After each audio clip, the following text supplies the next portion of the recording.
Kakampi ng bayan, kasangga ng masa, kapanalig ng batas at hustisya. Attorney Danny Con, Abogado de Campanilla. Magandang gabi po sa lahat po ng ating mga viewers sa YouTube at sa ating Facebook.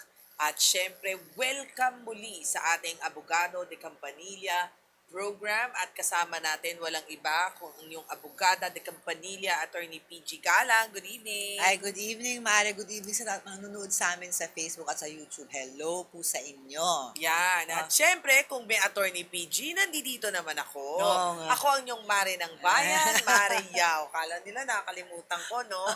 Gano'n lang ako, nag-iba lang ako ng Tinan mo, skills. kaya tinan mo, tumayo silang ko, lahat. kumukunot ang noon ni Direk sa'yo eh. Nako, wag kukunutan noon yan. Pag kumunutan noon yan, delikado. Delikado Oo, tayo. kukulot ang buhok next. Ay, gusto niyang kumulot ang buhok I niya. know, right? Nainggit sa akin yan eh.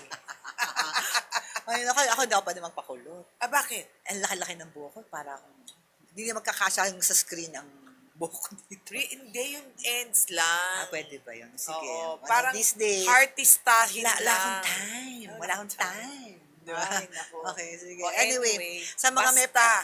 basta. Pero May syempre, mga time.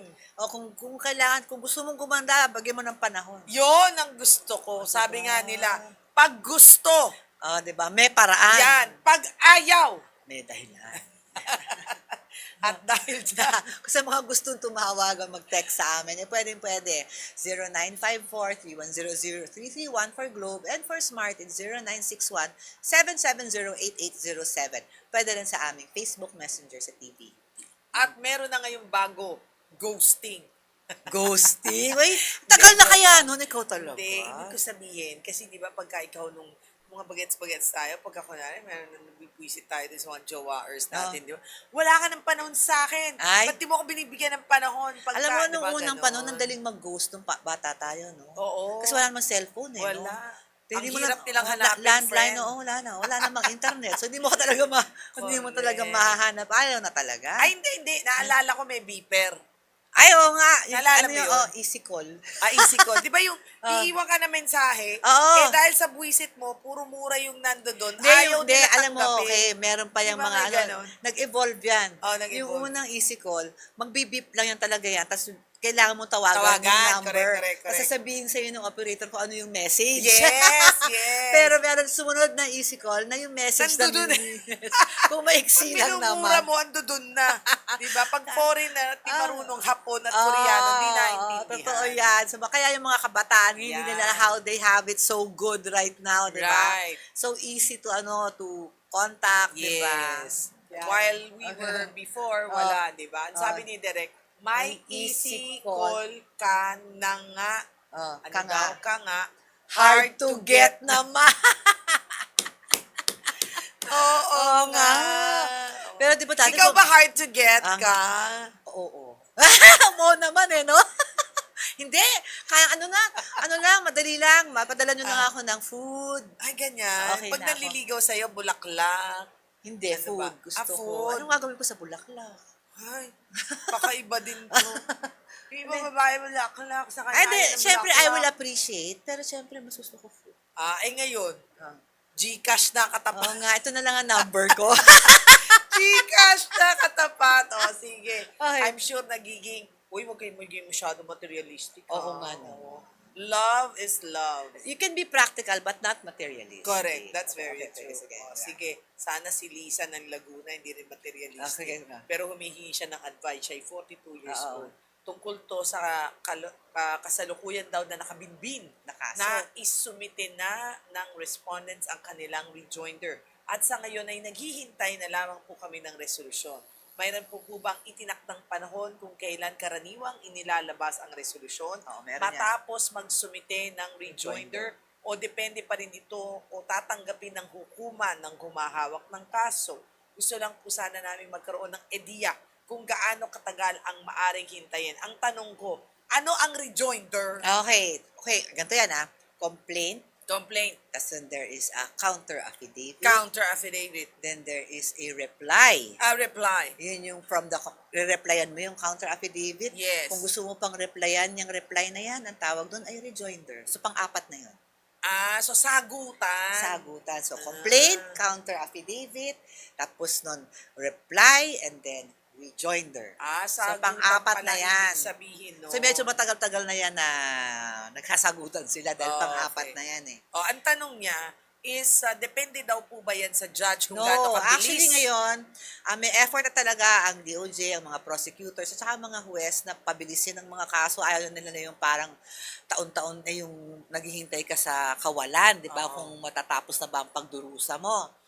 For the prosecutor, so yung ganyan, pag itay sa fiscal, usually, from the initiation of the complaint, kunyari nagsimula na yung pag-initiate ng complaint, the fiscals or the prosecutors, tawag sa kanila investigating prosecutors, kasi is given 60 days from the start na natanggap na yung complaint, 60 days to come out with a resolution. I see. Extendable to another 30 days kung kailangan So, talaga. mga 90 days. That is the suggested. Ngayon, pwedeng lumampas doon. Pero pag lumampas yan doon, katakot-takot na explanation ng fiskal ang mangyayari sa kanyang mga boss. Kung ba, yun ngayon ang kalakaran ngayon. Kasi nga, na-recognize ng ating the justice system na isa sa mga justice delayed is justice denied. Diba? So, hindi lang sa meron kang katwiran at meron kang pinaglalaban ay kailangan nun mabilisang maibigay sa iyo yan. Solusyon. Or kung ikaw man ay nasasadlak sa isang kaso, kung ikaw naman ay inosente o wala ka naman talagang kasalanan, matapos na ang pagdurusa mo at maabsuelto ka na. Alright, okay. So, eto na tayo. Ay, ang layo nito. Oo, si Bea ng Cebu. Sa Cebu pa galing si Bea. Oo. Hi, Bea ng Hello Cebu. po. Hi, Bea. Ano matutulong namin sa'yo? Ayun po, may... O may tumawa pa. Kun- Mukhang wala ka namang atang problema. Sorry po. Okay lang, go. Go. Ayun, bali, ang nangyari po kasi one time, meron po kasi akong hiniraman na dati ko po siyang katrabaho. Mm. Regarding po siya sa pera, Mm. may pinahiram po siya sa akin or emergency po kasi yun. Yung kapatid ko po kasi that time may ER po siya. Ngayon, ER. nag-chat po ako sa kanya June 1 or June 4 this year po. So, nagkaroon po kami ng transaction online, messenger, tapos yun po. Bali, pinahiram naman po ako nung kaibigan ko, nung katrabaho ko before. Mm. Then, Magkano? meron po kasi siyang 1 week rule. So, yung 1 week rule na po na yun is need po mabayaran. Kumbaga yung 5K po kasi hiniram. 5K. 5K yung 5K yung po hiniram na mo, yun. gusto niya bayaran mo in 1 week's time. Ah. Okay, sige. Opo, yes. Tapos, which is, umagri naman po ako. And since wala naman pong, need na po kasi talaga, kaya medyo rush na rin po yung paghiram ng pera. So, yun po, yung transaction within in Messenger, wala naman po akong pinirmahan, wala naman po akong binigay na ID with parang consent or may kasulatan. Ganun po. Okay, so anong gusto mo itanong? Ngayon, Ano yung, Ayun, yung 1 week rule, kung hindi ka makapagbayad ng after ng isang linggo, ano ang mangyayari? Anong sabi niya? ano Anong po siya, ma'am?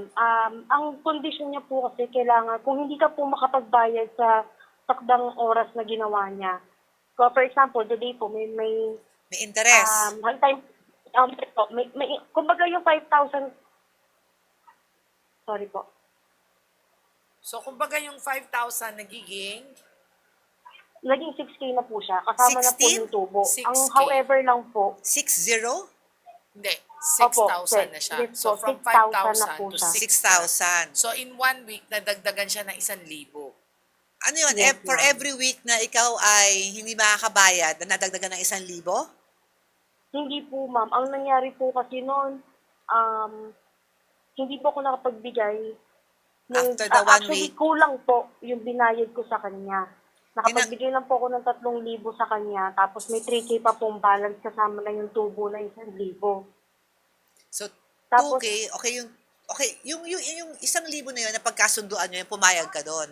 Na kunyari, hindi yes ka po, nakapagbayad, nang hindi mo na isoli yung 5,000 after 1 week, you agreed na it will become 6,000. yes ma'am. Okay. But Opo. you paid already 3,000 before the end of the week. Yung oras po, yung date po na yun, nabayaran ko po yung Nabayaran mo siya, 3,000. pero sabi mo na However po, may yung kulang ka pa na 3,000 po, 2K. hindi ko po talaga mabayaran. Anong sabi niya? Nung Kasi, sabi mo, tinanggap niya yung 3K? opo, inanggap Tapos naman po yung niya. 2K, anong sabi niya? Anong sabi mo? Sa Sa- kana?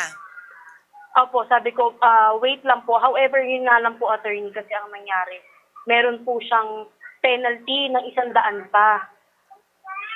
Nung sinabi niya na wala ka pa nung kulang ka ng 2,000, so ang magiging utang mo na lang is 2,000 plus the 1,000 plus another 100. 100. Ganun ba yun? Opo. Bali, attorney po kasi, since 3K po yung nabayaran ko, kulang pa po ako ng 3,000 kasama na yung interest na 1,000. Kasi kung hindi ka makakapagbigay sa kanya within the day, that day, may penalty po ulit ng 100. Okay, kasi ganito yan, Bea, ha? Ang mga interest or penalty, usually, napagkakasunduan yan. Di ba? Napagkakasunduan Opo. yan. And for it to be enforceable, it must be agreed by the parties and usually written. Now, is yung mga text message, are your text messages considered in writing? Ngayon, pwede nang isubmit ngayon kasi ang mga text messages na nag-agree kayo via text. Kasi admissible na yun eh.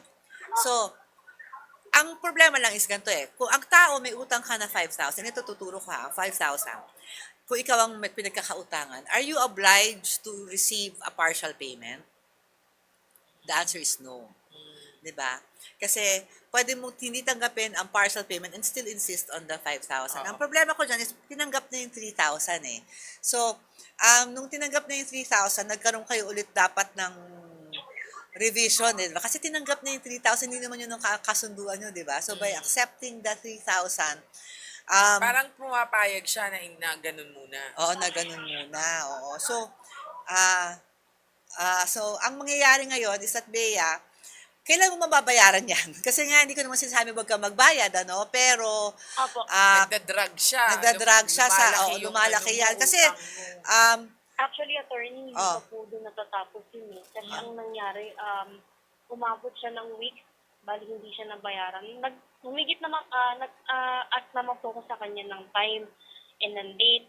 However, hindi pa rin po ako makapagbigay. Tapos, after po kasi ng 3K na, actually, ang punot-dulo po talaga nun, sa sobrang triggered niya na nagalit na siya sa akin, punong-puno na siya, nagbigay na po ako ng mga reasons, gano'n. Naiintindihan ko naman po yun na nagalit siya. However, kasi dumating po sa point, yun po yung concern kung ba't ako nanghihingi ng legal advice sa inyo. Kasi dumating na po sa time na pinost niya na po yung mukha ko in social media.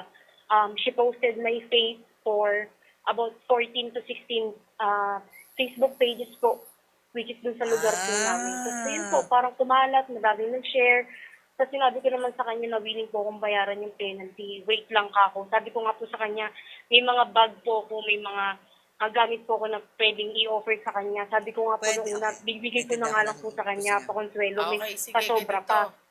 Rin My po dear, pumayag siya eh. hindi pala yung utang. Yung ang sinasabi mo, nagkautang ka, tapos siya ang nag-post. Okay, sige. Iba na istorya natin. Okay. So, Bea, ang tanong niya, dahil nga pinost siya, yeah, okay. Yung anong pagpo-post sa kanya, meron anong caption na sinasabi ano mo? sinabi?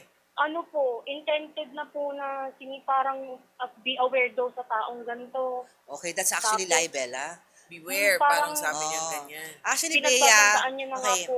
Hiwalay natin yung utang mo at hiwalay natin yung ginawa niyang na parang pinahiya ka eh, di ba? Opo. That's already considered actually a cybercrime actually na posting your image without your consent at the same time causing you humiliation na na Anong tawag mo doon? cyber libel yan eh. Oh, Cyber cyber libel libel. yan eh. Oo. Cyber libel. Pwede mong ireklamo siya sa cybercrime desk actually eh. Sa So, malaking krimen siya. medyo malaking Dahil krimen sa yan. 5,000 na sinisingil niya sa'yo, at dahil sa ginawa Oo niya, nga, para siya kalala ko tuloy niya yung sinasabi ano. na scammer or something like that. Pag yun ang sinasabi, Opo. pag yun ang sinasabi, hindi yan scam eh. May utang ka lang sa kanya, it's not a scam. Di ba? Hindi ka lang nakakapagbayad ng utang. So, Opo. kung nababahala ka na ano, kapitbahay mo ba siya? Actually, opo.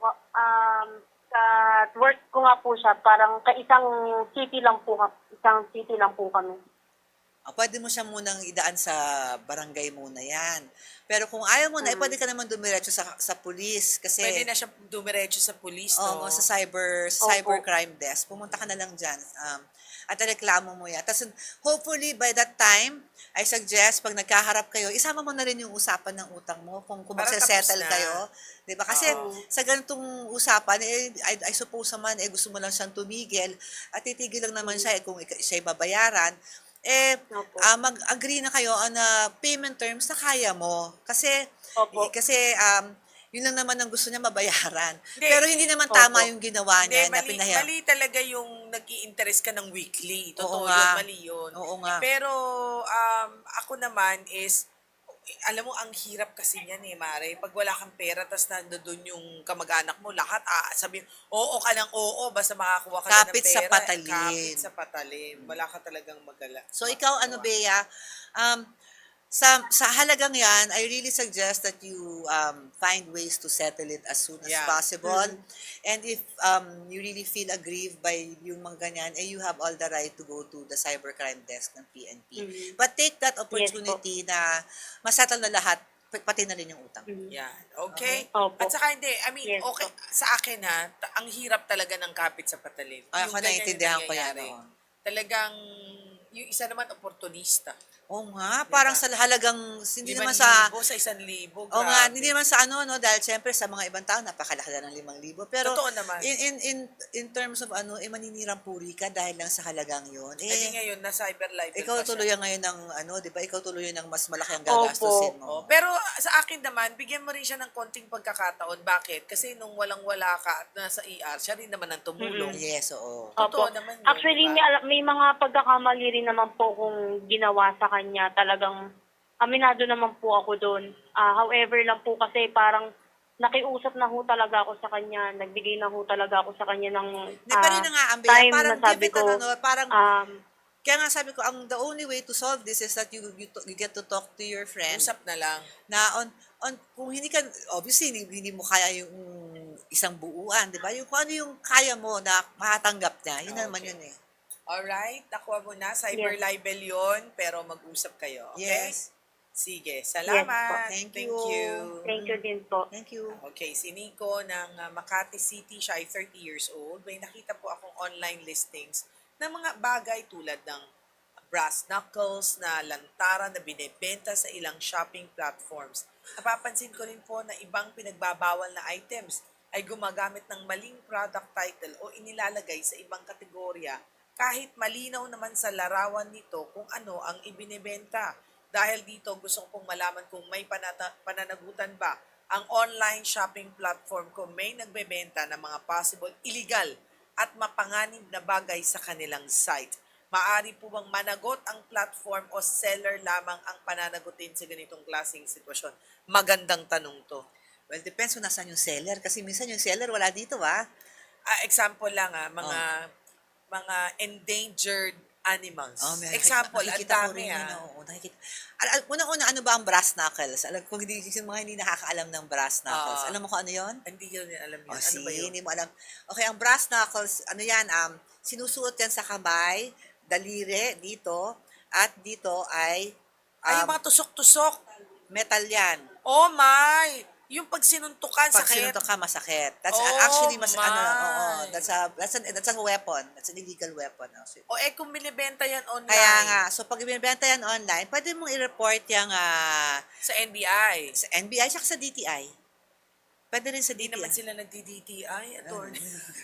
Mga illegal. Pwede mo i-report yan sa NBI. Kasi Yan. brass knuckles are weapons. Yes. Diba? Bawal yan. Paano daw kung nagtatago sila sa iba't ibang mga platforms? Yun lang ang mahirap dyan, di ba? So, pag na-report mo yan sa NBI, tatrack down na ng NBI yung mga platforms na they actually have the capability of do it. to shut down those online platforms if it's found that they are selling illegal items. Oy, nako Nico, tama yung ginawa mo, no? Magsumbong ka na sa NBI, pakita mo na yan kasi baka itong mga gamit na ito ay gamitin pa sa kung saan-saan. Oh, masakit illegal yan sa na- panununtok. Illegal na. Nakikita mo yan, di ba? Yung brass knuckles, nandito yan. Pang torture ata yan eh. Kaya pag sinuntok ka sa mukha ng brass knuckles, sigurado sira ang mukha mo. Oh my gosh.